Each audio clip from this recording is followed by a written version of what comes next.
जल चढ़ाया है भगवान, 11वीं बार जा रहा हूं। वो सन्यासी थे संत, महाराज बहुत बिगड़े, भटके रहो तोरी गंवार की। तो बोले अरे महाराज क्या गलत है? बोले गलत नहीं तो क्या, 1 बार 2 बार तीर्थ कर लिया अच्छी बात है, 10 बार गए तब वो तोरे भ्रम नहीं दूर हुआ। तो महात्मा जी बैठ गए, आगे महाराज ने विधिवत समझाया।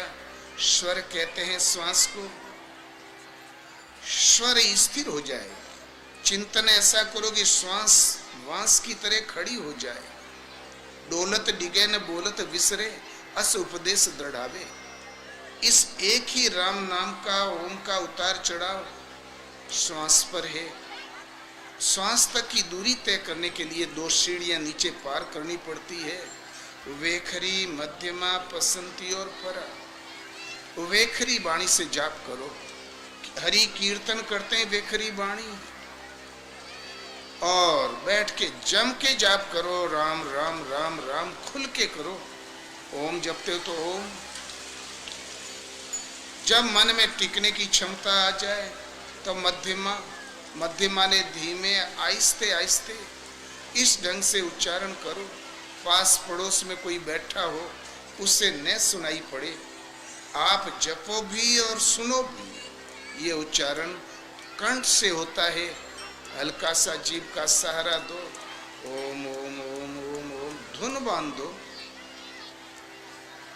आस्ते आस्ते मन में और स्थिर होने की क्षमता आ गई, तब फिर पश्यंती, पश्य माने देखना। अब ने जोर से जपो ने आहिस्ते जपो, केवल देखो नाम को, देखो श्वास को। ये पश्यंती वाणी के जाप का उतार चढ़ाव श्वास पर है। श्वासा शिवाय नाम के और कुछ कहती ही नहीं। मन को दृष्टा रूप में खड़ा कर दो, ये देखा भर करे कि श्वास कब अंदर गई, कब लौट के आई। जब आई 2-4 बार देखो। जब मन शांत खड़ा होके देखने लगे तो आहिस्ते से चिंतवन से नाम डाल दो। श्वास अंदर गई तो ओम, बाहर आई तो ओम, ओम ओहम सोहम। 150 नाम के बाद एकाद सोहम भी कह दो। कारण जो अर्थ ओम का है वही अर्थ सोहम का है। ओम माने वह अविनाशी परमात्मा, हम माने आप स्वयं जिसका निवास आपके हृदय देश में है।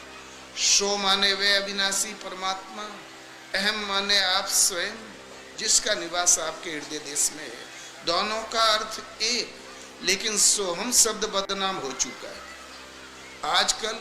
आज घर छोड़ा, 2-3 महीना थ्योरी स्टडी किया, नहीं हुई थ्योरी स्टडी, तब तक तो है साधक, और जब थ्योरी समझ में आ गई, प्रस्तुत करने की क्षमता आ गई, तो फिर वो सिद्ध, मैं ब्रह्म हूं, मैं आत्मा हूं, सोहम, वो जो अविनाशी परम तत्व परमात्मा वो मैं हूं, बस हो गया। जो अकर्म कोई नहीं छूटा, ये जरूर बदनाम हो चुका, लेकिन अर्थ तो एक ही है। जाप करो, राम जपते तो श्वास अंदर गई तो रा, बाहर गई तो मैं, रा श्वास के साथ। श्वास को घटाओ बढ़ाओ मत। बुजुर्गों में बुढ़ों जैसी श्वास चलती है, बच्चों में बच्चों जैसी, युवाओं में युवाओं जैसी। सहज श्वास एक ऐसी धोखनी है, जब से जन्म हुआ मृत्यु नहीं होगी, पिंड नहीं छोड़ेगी, चलती ही रहेगी। आप सो जाते हुए चलती रहती है। केवल आपको करना कुछ नहीं, मन को सब ओर से समेट के बाजू में दृष्टा के रूप में खड़ा करना है। ये देखा करे कि श्वास स्वाभाविक श्वास कब अंदर गई, तो चिंतवन से नाम डाल दो ओम। फिर प्रतीक्षा करो कि कब सांस लौटे, जब लौटे तो चिंतन से डाल दो ओम ओम ओहम रा में। थोड़े दिन ढालना पड़ेगा, और फिर इसमें जो ढला ढलाया नाम है पहले से, वो जहाँ जागृत हो गया तो बस केवल देखा करो। रिनक धिनक धुनी अपने से उठे, सहज धुनी प्रसारित हो गई। मन की दृष्टि उस पे लगा भर दो। एक बार सूरत लगी तो लगी गई। और फिर श्वास जहां अचल स्थिर ठहरी विदित हुई, जे रामेश्वर दर्शन करही।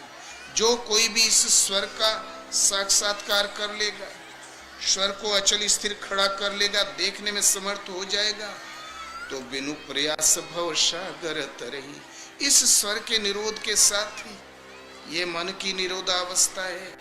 इसकी आड़ में जो छिपी वस्तु है उसी का नाम है राम। स्वर निरोध के साथ ही इसकी आड़ में जो शेष बच रहता वो है परमात्मा। इसलिए प्रभु का एक नाम है रामेश्वर।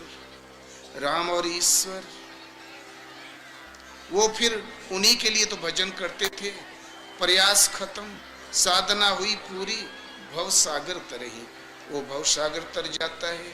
ओ जे गंगा जल आनी चढ़ाई, तेसा योज्य मुक्ति नर पई। उस वक्त भगवान दिखाई पड़ेंगे तो अपनी जानकारी देंगे, आप में दृष्टि बन के खड़े हो जाएंगे सामने में स्वयं। नहीं समझोगे तो समझा लेंगे।